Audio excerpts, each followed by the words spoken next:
Saudara yang diberkati di dalam nama Tuhan Yesus Kristus, bertemu lagi dengan saya Pendeta Novel Saragi. Firman Tuhan yang menyapa kita tertulis dalam Kisah Para Rasul 19 ayatnya yang ke-13 sampai ayatnya yang ke-20. Namun ada baiknya kita bersatu di dalam doa. Kita berdoa. Bapa di dalam sorga, terima kasih Tuhan Yesus buat hari yang baik, hari yang indah Kau berikan bagi kami. Tuhan Yesus, kami rindu dengar-dengar akan firman-Mu. Maka berfirmanlah Engkau Tuhan, sebab kami siap untuk menerimanya. Amin.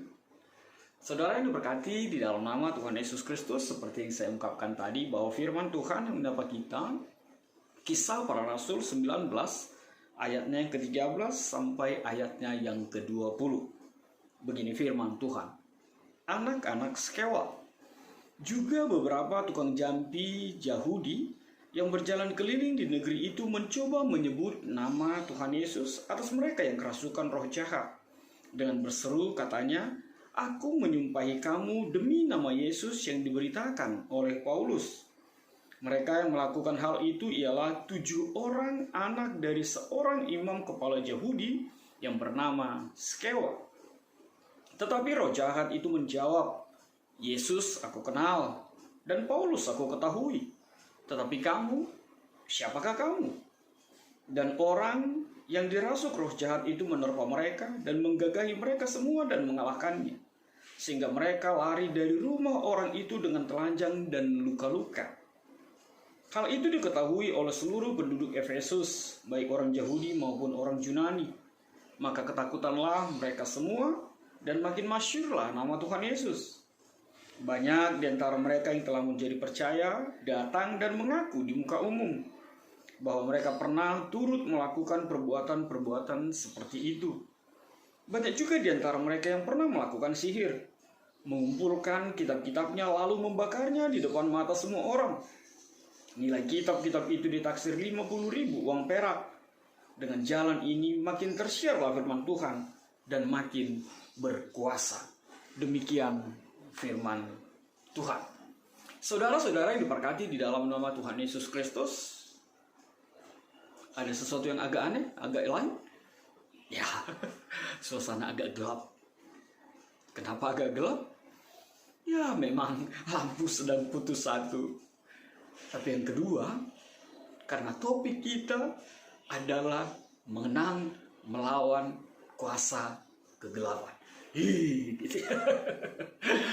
Menang melawan kuasa kegelapan. Jadi backgroundnya kalau suasana ini pun agak gelap, bukan mau mengatakan ini film horor atau apapun, atau pendeta mau menceritakan film horor yang menakutkan, tapi intinya adalah menang mengalahkan kuasa kegelapan.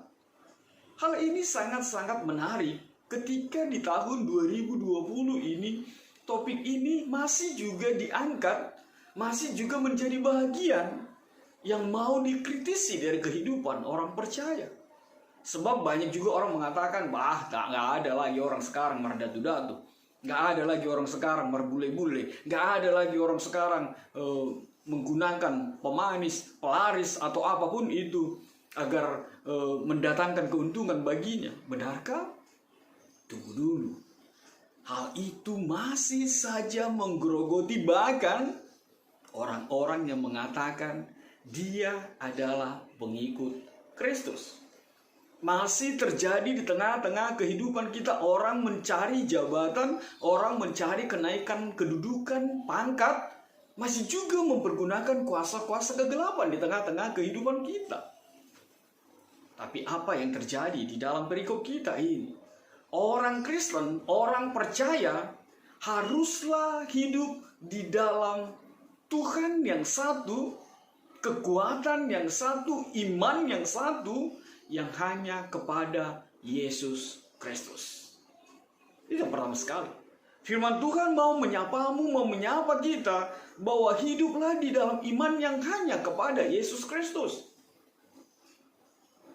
Bukankah masih banyak juga orang-orang yang mengatakan hidup di dalam Tuhan, tapi juga memiliki Tuhan-Tuhan yang lain? Masih juga hidup di dalam dunia kegelapan ini. Itu menjadi bagian yang sepertinya susah untuk dihilangkan, susah untuk dipisahkan oleh sebagian orang di tengah-tengah kehidupan kita. Ya, semoga itu hanya sebagian kecil dan semoga juga pengharapan itu tidak ada lagi. Tapi sekali lagi, itu masih menjadi bahagian dari perjalanan kehidupan dunia ini. Saudara-saudara yang diberkati dalam nama Tuhan Yesus Kristus, di Efesus, di sana terjadi keberadaan seperti apa yang dikatakan di dalam Kisah Para Rasul tadi. Bahwa banyak orang yang memiliki jampi-jampi, bahwa banyak orang yang menduakan Tuhan, bahwa banyak orang yang membuat, bahkan mencari keuntungan dengan menjual mantra-mantra dan menjual jampi-jampi itu. Dan memang bahkan laris-laris. Saudara-saudara yang diberkati dalam nama Tuhan Yesus Kristus, apa yang mau dinyatakan di dalam kehidupan kita melalui firman Tuhan itu? Firman Tuhan ingin mengatakan yang kedua bagi setiap kita, bahwa mengimani Tuhan Yesus tidak boleh setengah-setengah. Mengimani Tuhan Yesus dalam kehidupan kita tidak bisa, istilah orang Batak, ganggang darmos. Tidak bisa suam-suam kuku. Mengimani Tuhan haruslah full. Mengimani Tuhan haruslah segala-galanya. Mengimani Tuhan haruslah dengan sepenuh hati, pikiran, dan jiwa kita.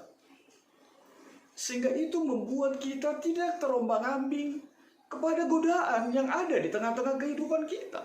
Memang dunia ini menjanjikan hal-hal yang bisa menyenangkan kita secara kedagingan. Memang dunia ini menjanjikan hal-hal yang bisa memuaskan kita secara kedagingan.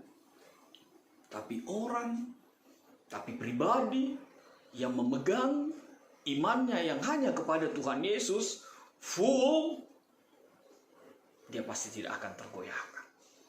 Dia pasti tidak akan mampu untuk digoncang oleh godaan Tuhan-Tuhan yang lain di tengah-tengah kehidupan kita.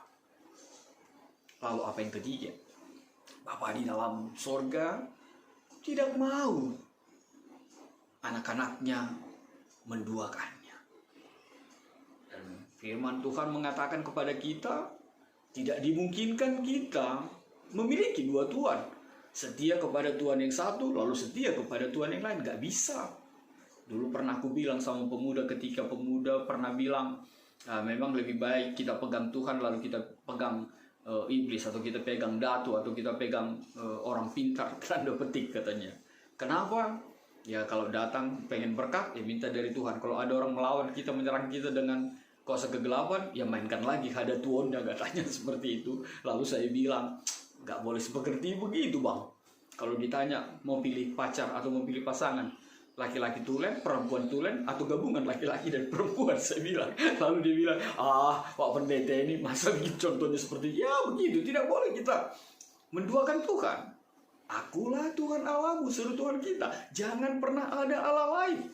Bahkan Tuhan lebih jauh mengatakan, jangan pernah menyebut namaku dengan sembarangan. Apa yang terjadi di tengah-tengah anak-anak imam Skewa itu tidak lain adalah mereka memperjualbelikan, mereka menjual nama Tuhan untuk mengorek keuntungan. Dan itu terjadi di tengah-tengah kehidupan orang Efesus pada saat itu. Menjual nama Tuhan dengan mengatakan di dalam nama Tuhan Yesus. Lalu yang kerasukan itu menertawai, bahkan dikatakan menggagahi, bahkan membuat mereka luka-luka. Hati-hati, jangan jual nama Tuhanmu. Jangan mengatakan nama Tuhan Yesus dengan sembarangan. Dan memang saat ini juga hal itu menjadi penegasan buat kita di tengah-tengah kehidupan ini. Sebab apa? Sebab memang bisnis tanda petik yang paling menjanjikan adalah menjual nama Tuhan. Sebab memang banyak sekarang orang membutuhkan dukungan, orang yang membutuhkan sokongan, orang yang membutuhkan penguatan. Lalu kita tiba-tiba mengatasnamakan nama Tuhan Yesus, padahal kita mau memperkaya diri kita. Ini pesan untuk pengkhotbah-pengkhotbah, ini pesan untuk alim ulama yang menjual nama Tuhannya untuk mengorek kepentingan pribadinya, untuk memperkaya dirinya sendiri. Jangan sampai Tuhan marah.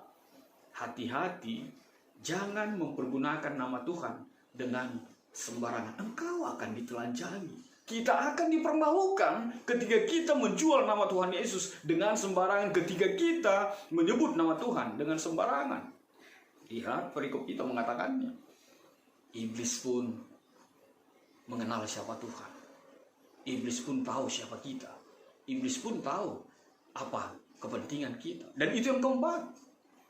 Apa yang mau dinyatakan dalam situasi itu yang keempat. Yang dinyatakan keempat adalah tidak lain, tidak cukup hanya mengenal saja. Tidak cukup hanya tahu saja. Banyak orang mengenal Tuhan. Banyak orang mengatakan tahu tentang Tuhan Yesus, tapi itu tidak cukup. Mengenal dan mengetahui siapa Tuhan tidak cukup. Kita harus mengimani, kita harus hidup di dalamnya, kita harus memiliki pengalaman iman, menjalani kehidupan ini bersama dengan Tuhan Yesus. Kalau hanya tahu dan kalau hanya kenal, maka kita akan terjebak di dalam situasi itu. Kita akan memperjualbelikan nama Tuhan dan kita akan mencuri kemuliaan Tuhan.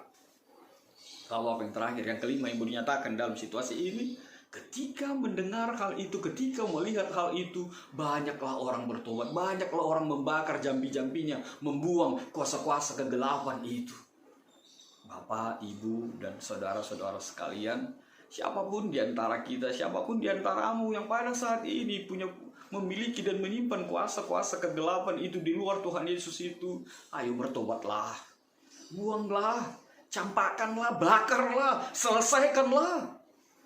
Ingat, Tuhanlah sumber berkat, Tuhan sumber kedamaian, Tuhan sumber keselamatan dalam kehidupan kita.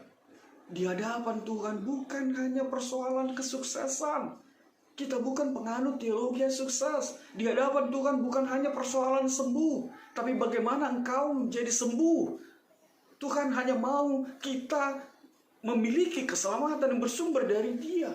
Sebab tidak ada yang bisa memperoleh keselamatan itu, tidak ada yang bisa memperoleh kedamaian, sukacita abadi itu kalau di luar Tuhan Yesus. Bertobatlah, buanglah itu semua. Gak usah raih, gak usah berpikir untuk mendapatkan dunia ini keseluruhan, tapi dapatkanlah Tuhan itu. Rangkullah Yesusmu, peluklah Dia, dan jalanlah bersama Dia. Maka engkau akan memperoleh kebahagiaan yang sejati. Seperti firman Tuhan mengatakan, carilah dahulu kerajaan Allah, maka segalanya, sesuatu apapun itu akan dilimpahkan bagi. Amin. God bless you. Kita bersatu dalam doa. Bapa di dalam surga, terima kasih Tuhan Yesus buat kebenaran firman-Mu.